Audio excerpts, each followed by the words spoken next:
Although the foundation is registered, he says he has yet to launch any programs. Instead, he says he puts money into other charities. I'm actually proud of what we do. I'm not ashamed of it. BuzzFeed claims many of the recent donations came from Benevity, a site that connects large corporations like Google and Apple to charities. Tonight, a disclaimer was placed on the Black Lives Matter Foundation donation page saying it had no association with BLM.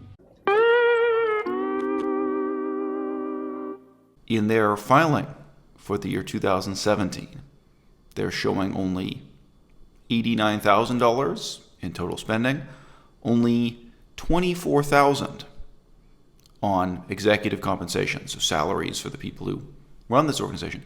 And the only name you can find of someone receiving a salary is Robert Ray Barnes. Google as much as you'd like. If you look around for Robert Ray Barnes and Black Lives Matter, about the only information you can find is that he is the person whose name is on their tax form 990. He's not someone we can find political lectures on YouTube from. How is it possible for a multi-million-dollar organization so prominently featured in the news on a daily basis in the year 2020 to remain fundamentally mysterious, both about what it does and what it's trying to do? And GoFundMe sent us this statement saying in part, 180 campaigns have recently raised money for the Black Lives Matter Foundation, raising $350,000.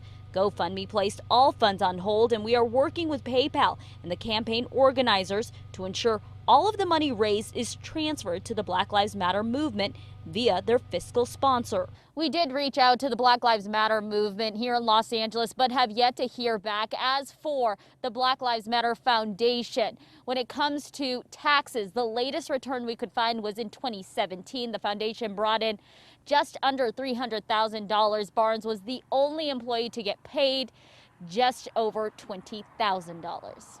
But our whole goal is to find a way to bring the community and the police together so that we can live in harmony with the police. Although the foundation is registered, he says he has yet to launch any programs. How is it possible for a multi-million-dollar organization to remain fundamentally mysterious, both about what it does and what it's trying to do? Now, I'm putting the emphasis on point 2 there. All social movements are aspirational in nature, and most charity fundraising is aspirational in nature. I think it's completely fine, morally, ethically, politically, to come out and ask for donations and ask for support and try to sell t-shirts with your logo on it when all you have to sell is the idea of making the world a better place. That's what many of us have to do. It is a little bit strange that in the year 2020, Black Lives Matter wants to sell you a t-shirt with their logo on it for $30 when they received a headline-grabbing donation of $100 million in 2016. Robert Ray Barnes is the founder of the Black Lives Matter Foundation in Santa Clarita, not associated with the Black Lives Matter movement, and therein lies the confusion. Tonight, a BuzzFeed article claims in the wake of racial protests, donors mistakenly raised more than $4 million for the local nonprofit, thinking it was going back to the Black Lives Matter Global Network, the worldwide movement that aims to end police brutality. I've seen articles that says that I've raised $4.3 million where, I have never had anything close to that. The BuzzFeed article does say the bulk of that money raised was frozen before it could be dispersed. Nevertheless, Barnes says he has never associated with Black Lives Matter Global Network. I've never heard one word from anybody from Black Lives Matter. But he says he has received donations for his foundation, although he would not disclose the amount. I don't know whether they're doing it to support what I was doing or not. How do I know? I've been around since 2015. Full disclosure. When I received my first payment from YouTube for just $1,000, I decided to spend it giving my viewers t-shirts for free. I printed t-shirts with my channel's logo, and I asked them just to pay shipping and handling. I literally showed them the receipt from the post office for exactly how much shipping and handling was to send the t-shirt to them wherever they were. I gave away t-shirts for free when I had earned just $1,000.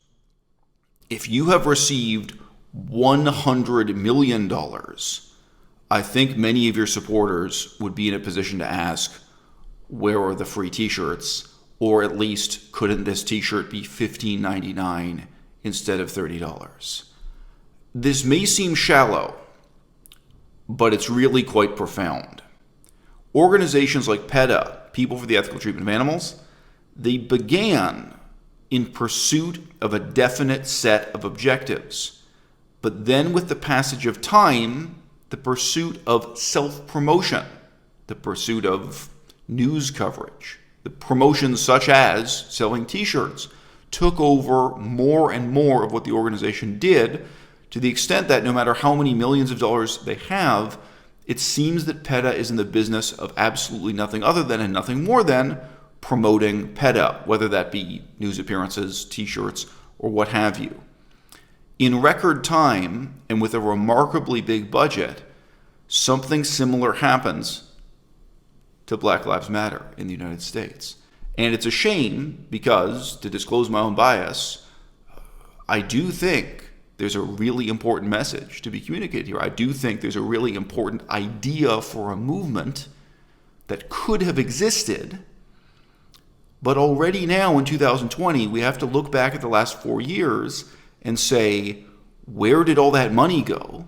Where did the budget go? And where did all that potential go? The pent-up passion and interest and engagement of millions of people throughout the country and around the world. And now looking ahead, we have to ask,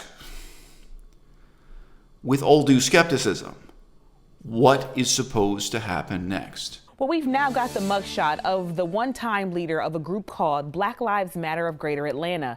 Sir Major Page, whose real name is Tyree Conyers Page, is accused of defrauding hundreds of people who donated to the organization.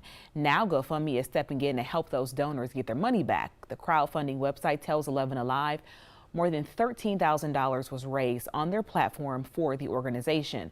A spokesperson says anyone who wants a refund can request one. Page is banned from using the site in the future.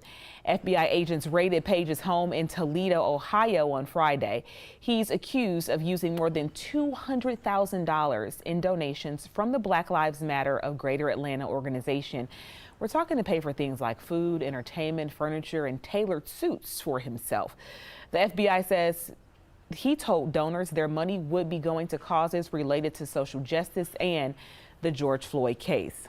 So the first thing I would advise people to do is understand what part of the Black Lives Matter movement you're donating to. There are so many different funds set up right now, so just ensure that your money is going where you intend it to go. Is it going to a bail fund? Is it going to a victim relief fund? Are you donating for policy reform or change? There's just a lot of different elements, and so that's the first piece of research that we think is really important. You know, we see in times like this, it's always so frustrating, the scammers and people with bad intentions who would try and take advantage of people who are looking to help and contribute. Is there anything in particular that pops up to you as a red flag if someone's soliciting donations, or if you see certain things that maybe that's not the best organization to contribute to? Yeah, we do see scammers trying to take advantage of donations during this time. The main thing people want to look for is transparency on the charity website. Is there some sort of document or report or filing that shows their costs, the percentage of donations that goes to operational overhead versus boots on the ground? You're looking for that financial transparency when you're donating.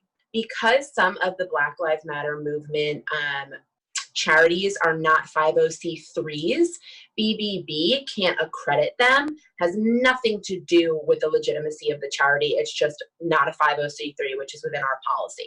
But apart from what actually is being done with the money, like apart from the question of where the money went, it's even more peculiar to try to puzzle out what was the cause that anyone was donating money to 4 years ago. And what cause now does this organization represent? 4 years ago, they had a manifesto on their website. And I made a YouTube video here discussing point by point what that manifesto said and what it left unsaid, and criticizing it, I think, in a fair and open-ended way, saying, look, this is not the way to define your organization. This is not the way to write a constitution explaining what it is you're going to do and what you're not going to do, and warning that this would lead to real problems in the future for the organization. Today, that manifesto has been deleted from their own website. Not just the page was uploaded to at the time. There is no trace of that manifesto for Black Lives Matter movement. There is no definition, no constitution. There is no text anywhere on the website that defines for you who they are, what they're doing, where your money will go, what it is even that they're trying to accomplish. Now, the organization has existed for enough years that you can judge them by their past accomplishments, by what they have done to some extent. However, they define themselves as a leaderless organization that does not attempt to control or direct the Black Lives Matter movement. There is this vague sense in which Black Lives Matter as an organization is given credit for the outcomes in these situations when there are protests or when there is a lawsuit, and the lawsuit is even successful in favor of the black people who were slain by police. And I can't just say it's not clear to me that the organization did anything at all. On the contrary, what I have to say to you is, even investigating this, hoping to find something I can give the organization credit for. I wish I could come here on camera and say to you, they don't just sell t-shirts, they don't just paint their logo on race cars, NASCAR, they don't just do this kind of promotion, that they really are out there doing important things in these court cases or even in these protests. But I have to tell you, I haven't seen a single example where there's something tangible that they're doing with, again, more than $133 million of charitable support, a seemingly bottomless budget, an unbelievable level of sincere public interest and enthusiasm, a lot of people looking to this organization for leadership and hope. And they themselves say, in response to this, again and again what they say is, they don't provide leadership. They're not leading an organization. Rather than using the word leaderless, they have this cute word, leaderful. We're a leaderful, we let everyone lead themselves. And as bad as the constitution of the movement was, that I made a YouTube video about more than 3 years ago discussing, as bad as their constitution was, as bad as the old definitions were, at least that provided some definition of who these people were and what they're trying to accomplish. I understand the aesthetic appeal of claiming to be a horizontal organization, a decentralized organization, an acephalous organization, a leaderless organization.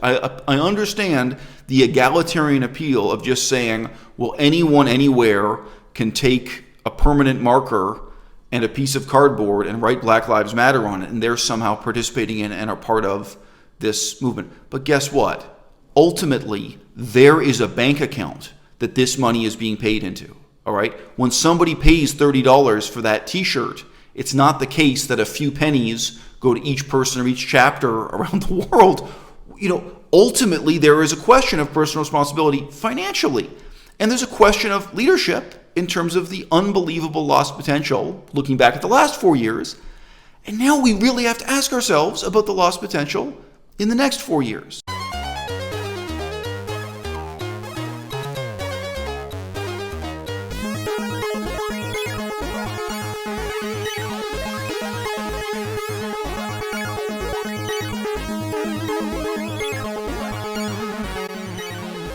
Maybe we can practice what you thought